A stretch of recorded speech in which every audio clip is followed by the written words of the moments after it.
নমস্কাৰ বন্ধুবান্ধীসকল, Assam job YouTube চেনেললৈ আপোনালোকক স্বাগতম জনাইছোঁ।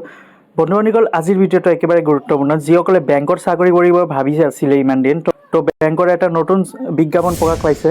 পাঞ্জাৱ নেশ্যনেল বেংকৰ ফালৰ পৰা নতুন এডভাৰ্টাইজমেণ্ট মুকলি হৈছে। তাৰে ইয়াতে অনলাইন যোগেদি আপোনালোকে আবেদন কৰিব লাগিব। তো ইয়াৰে টোটাল পোষ্ট আছে বন্ধুবান্ধীসকল 1025টা অফিচাৰ এণ্ড মেনেজাৰৰ ভেকেঞ্চি ওলাইছে।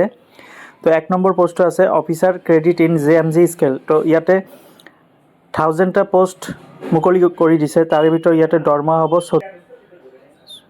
36,000 টকাৰ পৰা, আৰু ইয়াতে গ্ৰেড পে দিছে 1490 টকা। বয়সটো দিছে বন্ধুবান্ধীসকল 21ৰ পৰা 28 ইয়াৰ্ছৰ ভিতৰত হ'ব লাগিব, আৰু কোৱালিফিকেশ্যন বিচাৰিছে ইয়াতে চাৰ্টাৰ একাউণ্টেণ্ট CA। যিসকলে চাৰ্টাৰ একাউণ্টেণ্ট অৰ্থাৎ কমাৰ্চ লৈ পঢ়িছে সিহঁতে এই অফিচাৰ ক্ৰেডিট JMG স্কেলত আবেদন কৰিব পাৰিব।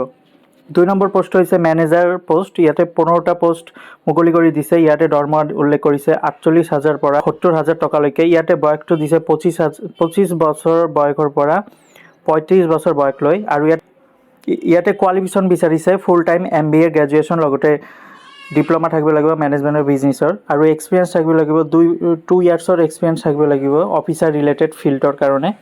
3 নম্বৰটো দিছে মেনেজাৰ চাইবাৰ ছিকিউৰিটি পোষ্ট। ইয়াতে 5টা পোষ্ট আছে। ইয়াতে দৰমহা উল্লেখ কৰিছে 48,000 পৰা 70,000 টকালৈকে, আৰু ইয়াতে বয়সটো দিছে 25ৰ পৰা 35 বছৰ বয়সৰ ভিতৰত হ'ব লাগিব, আৰু ইয়াতে কোৱালিফিকেশ্যন বিচাৰিছে BTech BE computer science information technology qualification বিচাৰিছে।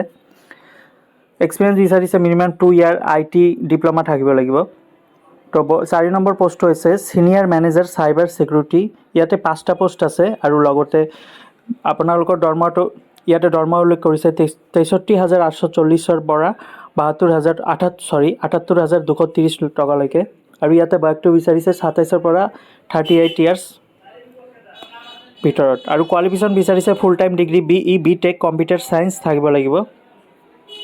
তো বন্ধুবান্ধীসকল, ইয়াতে এজ ৰিলেক্সন আপোনালোকে পাই যাব যে SC ST কাৰণে 5 ইয়াৰ্ছ, OBC MOBC কাৰণে 3 ইয়াৰ্ছ, আৰু PWBD কেণ্ডিডেটৰ কাৰণে 10 ইয়াৰ্ছ, আৰু এক্স ছাৰ্ভিচ মেনো এপ্লাই কৰিব পাৰিব, সেইকাৰণে 5 ইয়াৰ্ছ ইয়াতে এজ ৰিলেক্সন পাই যাব।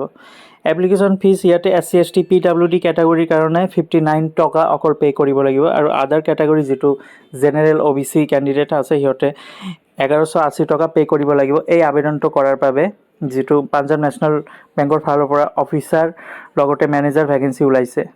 ফ্ৰেণ্ডসকল, ইয়াতে টোটাল 1025টা পোষ্ট মুকলি হৈছে। তো যিসকলে ইচ্ছুক আছে সিহঁতে আবেদন কৰিব পাৰিব, আৰু এইটো লাষ্ট ডেট হৈছে ফেব্ৰুৱাৰীৰ 25 তাৰিখত এইটো লাষ্ট ডেট হ'ব। তো বন্ধুবান্ধীসকল, লিংকটো মই ডেছক্ৰিপশ্যনত দি দিছোঁ, তাৰ পৰা গৈ আবেদন কৰিব পাৰিব, নহ'লে পাঞ্জাৱ নেশ্যনেল বেংকৰ ৱেবছাইটত গৈও আবেদন কৰিব পাৰিব।